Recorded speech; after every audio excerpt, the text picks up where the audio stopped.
how to save a file. நம்ம create பண்ண ஃபைலை சேவ் பண்ணுறது எப்படி அப்படின்றத இப்போ தெரிஞ்சுக்க போகிறோம். இந்த மவுஸ் பாயிண்டரை எடுத்துகிட்டு போயிட்டு ஃபைல் அப்படின்ற மெனுவில் கிளிக் பண்ணுறேன்.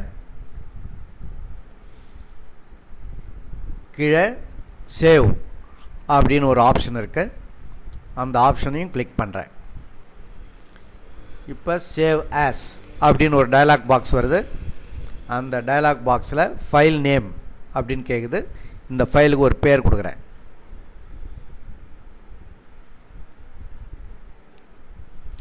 கொடுத்துட்டு சேவ் அப்படின்ற பட்டன் அதை கிளிக் பண்ணுறேன். இப்போ நம்ம ஃபைல் சேவ் ஆகிடுச்சு. நம்ம கொடுத்த ஃபைல் நேமை இந்த டைட்டில் பாரில் மேலே பார்க்கலாம். சேவ் ஆகிடுச்சுக்கு அப்படின்றதுக்கு ஒரு இண்டிகேஷன்.